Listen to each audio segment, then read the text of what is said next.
Okay, for our next speaker, we have Anne Kubai. Kubai? Kubai. Yes. The first one. Kubai. Thank you. Kubai. Okay. Wonderful to have you here. Anne Kubai is Associate Professor of World Christianity and Interreligious Studies. Currently, she is a researcher at the School of Historical and Contemporary Studies at Södertörn University, Sweden. Kubai is also an affiliated research fellow at Stellenbosch University, South Africa. Her research interests include genocide, mass violence, religion, peace building, conflict, gender-based violence, transitional justice, international migration, and human trafficking, human security, and psychosocial studies. Kubai worked with different universities and organizations in Kenya and Rwanda for many years. She worked as research director for the Life and Peace Institute, an international ecumenical center for peace research and action in Uppsala, Sweden. Kubai also worked as senior social scientist at the Division of Global Health, Department of Public Health Sciences at Karolinska Institute in Stockholm, Sweden. Kubai has published numerous peer-reviewed journal articles, contributions to anthologies, co-edited anthologies, and research reports, and produced 2 documentaries. It is with great pleasure to welcome you to our space. Thank you very much for that generous introduction. I have been very nervous because I was not able to get on in good time until finally I succeeded. And I don't know why, but I always get nervous because I don't trust the technology. Anyway, I should say that I'm very grateful that I was given this opportunity to be among these distinguished scholars who are speaking about genocide, because genocide is one of my favorite subjects, having lived and worked in Rwanda for many years as an expatriate. And I should also remind us that this, for me, particularly this presentation is very timely because we will very soon, in a month's time, be engrossed in the Rwanda commemoration, which is a very emotive period. And those who are familiar with that, they know it's a time of tears and blood for a whole month beginning on the 7th of April. So for me, this is really very close to home. And I should apologize from the beginning. I'm doing something that I only do on very rare occasions. I do PowerPoints, but I'm also a storyteller. So when I want to tell a story, I do not do a PowerPoint because I want to retell a story or tell my own story. In this case, I want to retell a story, and that's why I chose this particular interview, which I recorded in 2003 from this woman survivor, and it's 4,770 words, but I'll read a third of that for you because I really want you to hear her voice and her words. And the reason for this is because I took literally the title of the conference, that agency, ethics, and everyday heroes, strategies for prevention of genocide. So I thought, and of course, human rights abuses in Africa and the diaspora. So I thought I will just focus on courage, moral courage. And the reason being that I am now in the process of writing a book on my reflections, my own reflections on Rwanda since I went there in the year 2000 and up to now. And that I have observed how Rwanda has tried to reimagine itself. And so in this reflection, I see a lot of change, I see a lot of people, but still I keep the memory of what happened. It is very alive with me all the time. And for that reason, then I will read you a long section of this particular interview, which is very special for me because I want to show you or to illustrate moral courage of 4 people, because we are trying to think how can we encourage the prevention of genocide. We now need to look into the psyche of the people, I think, because you know in Rwanda, genocide was perpetrated en masse. And for that reason, I believe we should be going back down to the grassroots, to the people, to see how we can address the issue. Because we said never again, but that claim, that call never again fell on deaf ears. As you all know, that genocide is going on everywhere around us, including Ukraine.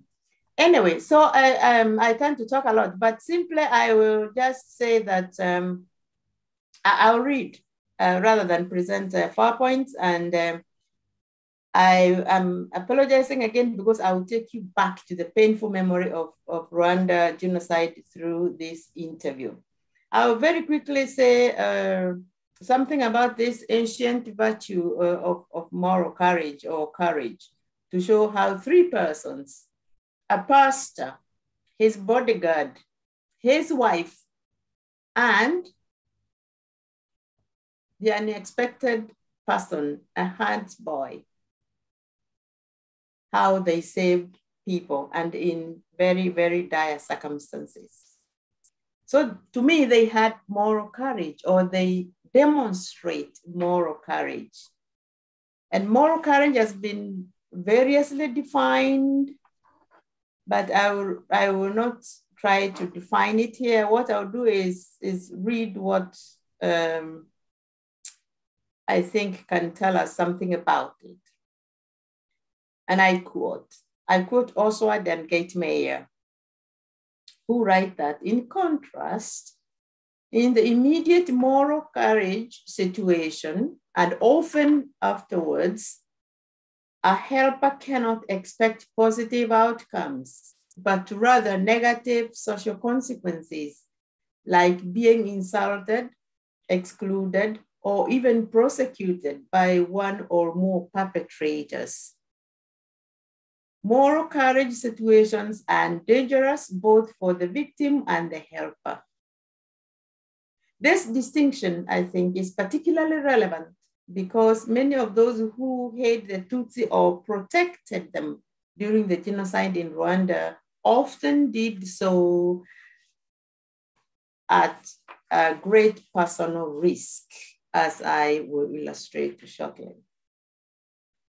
Also, research has shown that when prosocial norms are salient in people's minds, they are more likely to show moral courage despite possible negative consequences, citing Oswald and Gatemeyer again. Some research also suggests that anger is an integral component of moral courage. That is something that we would have discussed if we had the time, but I think we will not.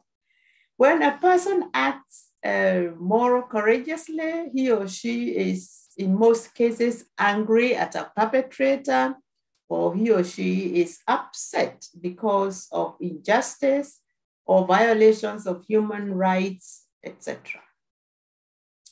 Further empirical studies, Gatemeyer and others, point to a close relationship of anger and moral courage. Moral courage situations are associated with anger at what is happening. Thus, anger strengthens the intention to show moral courage. It has been established then that anger, besides, of course, the awareness of the situation and the responsibility takeover, mediated the effect of salient prosocial norms on morally courageous behavior. But what kind of anger promotes courage or moral courage to do good? Those who show moral courage in extreme situations, such as genocide situations, stand up to perpetrators who violate ethical norms and destroy human life. They stand up for greater good and without considering their own risks or costs, as I will show shortly.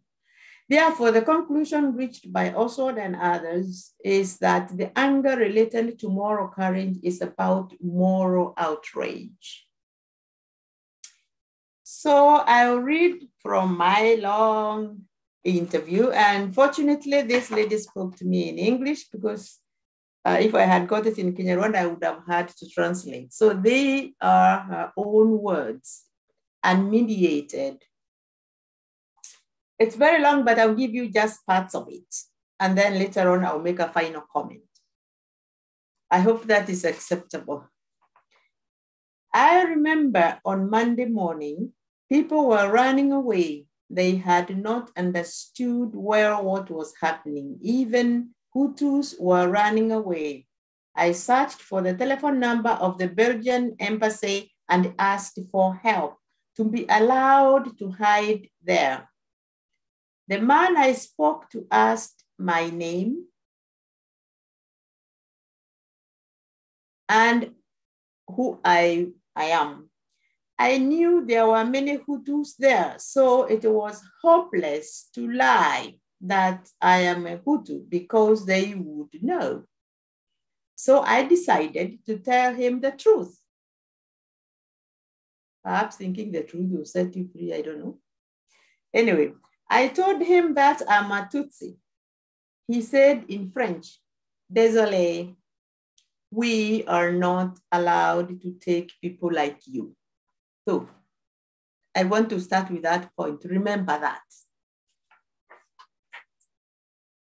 We jump along section. After 2 weeks, rumors started spreading where we were. So it became very dangerous for us. I thought that since no one knew my children, it would be safer for them to be left behind. Also, I was hoping that they, if I went alone and happened to be killed, they might survive. I went to hide somewhere else in a home of Hutu family friends of my parents. Again, they came to this place and killed everyone that they knew to be Tutsi. They would seal all the doors and windows and burn down the house while whole families were inside. I decided not to sleep inside the house anymore. Luckily, there was a Hutu domestic worker, mark this. There was a Hutu domestic worker who was very kind and helped by relaying crucial information to us. Now you see somebody who is a house help. He's a worker, domestic worker. He is relaying this life-saving information so that they can live to see the next day. In this place, there was a Seventh-day Adventist pastor who was a close friend of my parents. There were many other people hiding at the pastor's house. Among them, there was a small boy whose family had been wiped out. The pastor advised him to look after the cows because that way people would think that he was just a hunts boy. Mark that, hunts boy. This boy turned out to be a great source of help because he would gather vital information and communicate it to us. For instance, one day all Tutsi in the pastor's house had to leave at 2 in the night because it had become known that they were there. So when they left, when they came to search, they did not find anyone there. I was taken to the pastor's rural house where I hid for a long time with one of his daughters. Okay, we go to the next section. They had started to examine the palms to determine whether or not one was a Tutsi.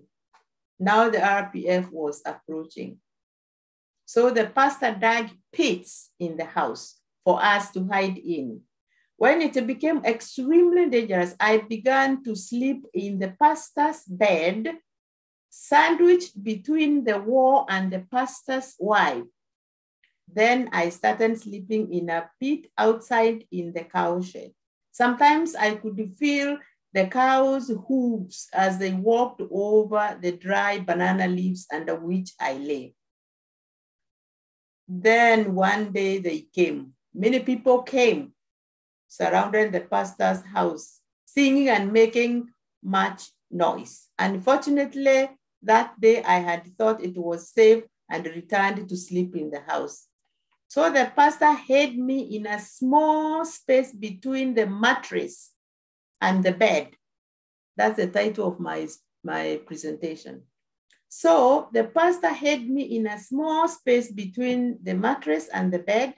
His wife placed her clothes over me and slept on top of me.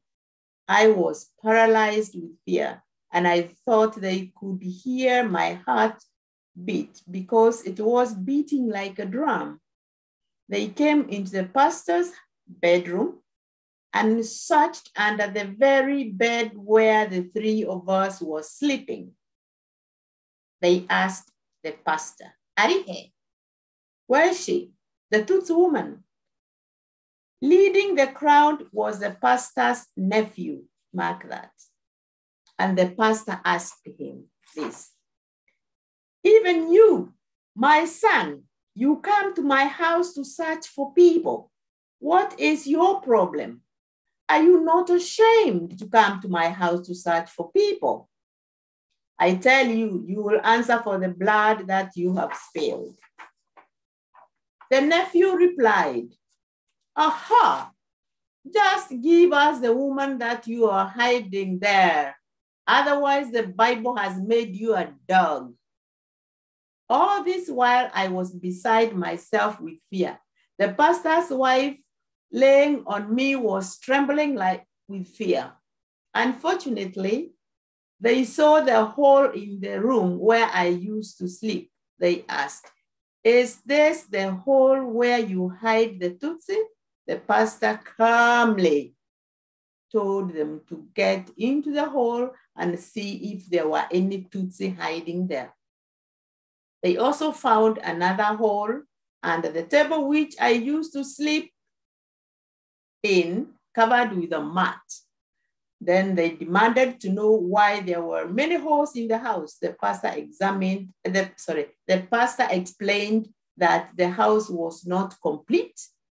The family had moved in after the death of his daughter. The following day, I was too traumatized to eat. I never slept in the house again. I started sleeping in the banana plantation in a hole covered with dry banana leaves. I would wait there until 11 when the pastor would bring me food and water to bathe. But they devised two methods of detecting those hiding in such holes in banana plantations. They used dogs to sniff out victims or hold hands and walk in a single file up and down the banana plantations, using their feet to detect where the ground was soft under the dry banana leaves. They sang as they walked up and down. If they found such a place, they would dig it up to see if there was a Tutsi hiding underneath the dry leaves. Then one day towards the end of June, I felt a person walking over my head and another over my hands as I lay in a hole covered with dry leaves in a nearby banana plantation. You can imagine what I felt. I think we can.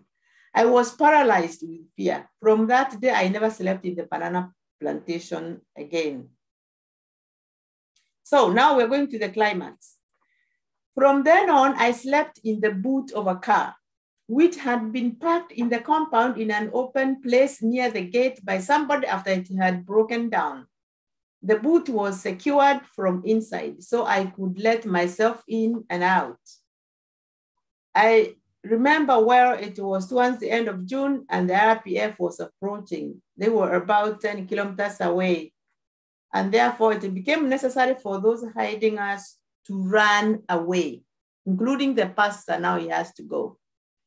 So others left, but the pastor refused to go. he said that he would not leave me alone. After all, he was old and he did not fear to die. Every day he would pray thus, "My Lord, I know you have prepared my home as a refuge for your servant." He said that after looking after me for 2 months, he was not going to leave me alone in the last minute. So you see, he is ready to die for her or with her. In our neighborhood, there was a powerful Interahamwe. You know who the Interahamwe were. He called a meeting and we thought he was going to call off the killing, but using loudspeakers, he addressed the crowd and said that, and I quote, "In 1959, we made a mistake and I do not want us to repeat the same mistake this time around.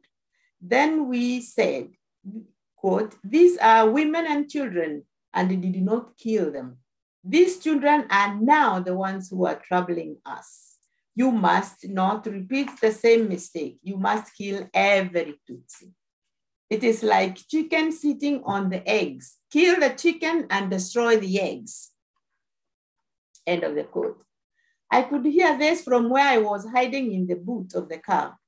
I urged the pastor to leave. He would not hear of it. Then I told him, "If you do not leave now, then you are going to kill me." He just looked at me and said, "Take this sugar. I have heard that if one has no food, but one has sugar, one can live for quite some time." He gave me 2 kilos of sugar, took his jacket, did not turn and look at me. He lowered his head and left. I was left alone with a Hans boy. That's why I talked about the Hans boy. And the cows, since nobody could hide with the cows. The pastor went to Kibuye. On that day, one of the domestic workers saw me for the first time. Now compare the Hans boy and the worker. This other worker, not the one that was bringing the information that was life-saving, but another one. He went and reported to the Interahamwe that there was a Tutsi woman hiding in the pastor's house.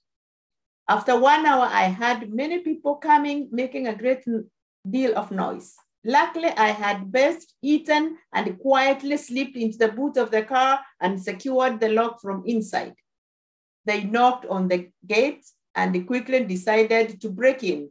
But the pastor's cousin, who was in the crowd, told them not to break, but to wait for him to go for the keys. He went and brought the keys. They came in. Of course, they demolished the small house there to check if there was anyone and found no one. And they started searching the entire house. They searched, they found no one. After failing to find me, they demanded that the boot be opened. Now she is in the boot of the car. They want the boot opened. The escort of the pastor's son, this is the bodyguard I mentioned, reminded them that some of them had helped the owner of the car to push the car into the compound because it was broken. So they knew that it had been left there because it was out of order. I could hear the conversation and even see through a small hole where the speakers had been removed. They now began to push the car from side to side, and he's in there, as if to tip it over. Some of them said it was heavy. So it could not have been empty. After all, the woman they are looking for is big and heavy. So if it was not a person hiding in the boot, it must be something very heavy then. The domestic worker who had told them that I was there was also present, and he knew that I was there. All this while, they were struggling to open the boot. So I thought the best thing was to hold the lock with my hand to keep it secured. But as I turned, my right elbow knocked on the wall of the boot, producing some sound. This sent them into a frenzy. They started shouting that they knew I was there. Fortunately, an argument erupted with some arguing that since they had been pushing the car back and forth, it had become unstable. hence the noise they had heard. Others were insisting that I was inside there. Some argued that since I had been there for 3 days, I would already be dead. So there was no need to struggle and waste so much time with the boot.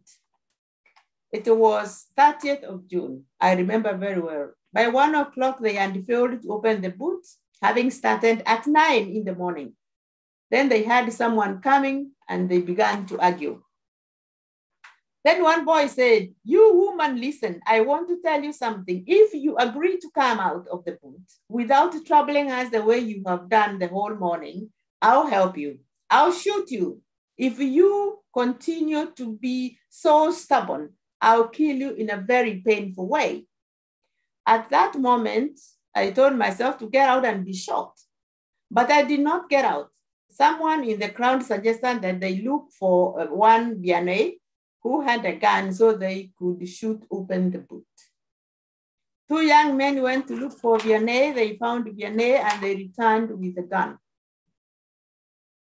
And someone then said, "You woman, if you open the boot before I waste my bullet, I'll help you. Either I marry you or shoot you. But if I take you out of the boot, I'll chop you up like a potato."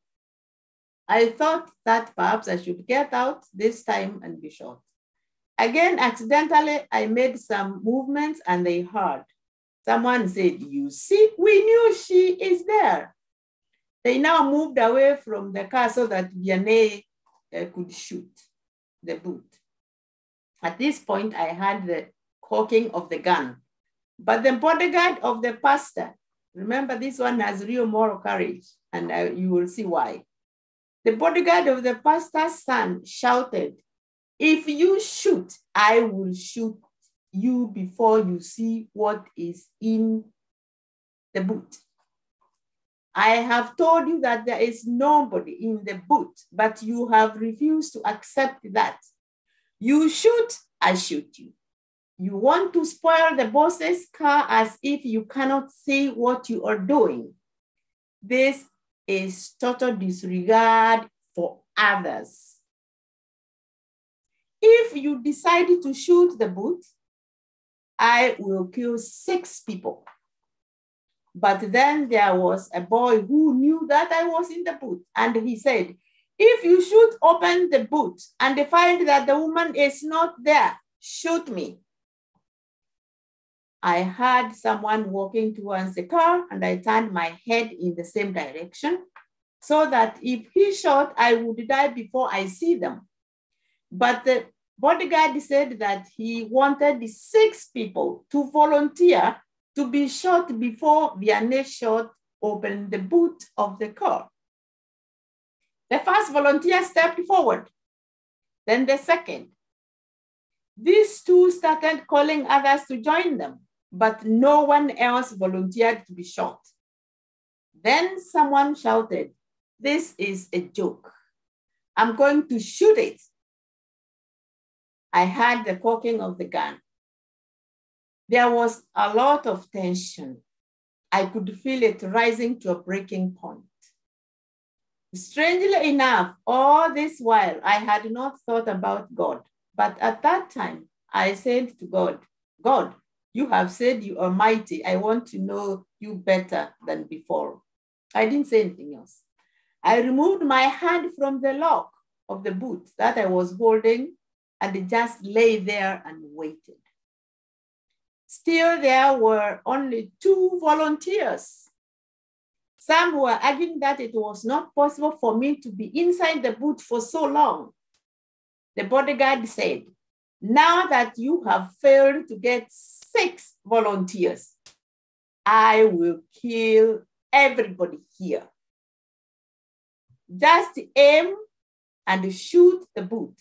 I dare you, aim and shoot," he said. Then someone said that there is locally brewed beer nearby. We should stop this saga and go and drink. After all, innocent people might be killed here.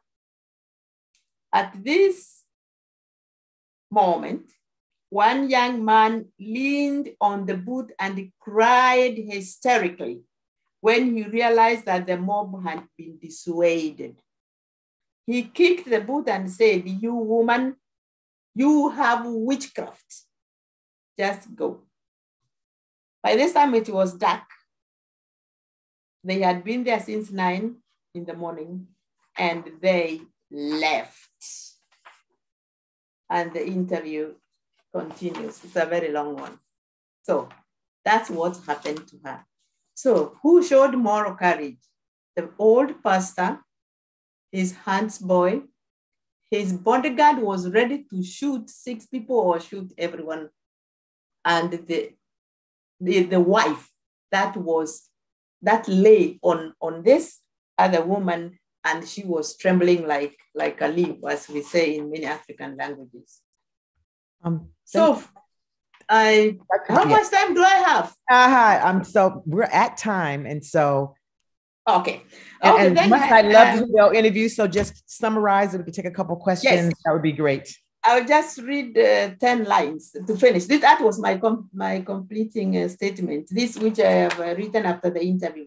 For me, courage is important, and of course, during the last decade, I have become increasingly interested in the apparent need for moral foundations of reconciliation, forgiveness, and reimagining a new society in Rwanda.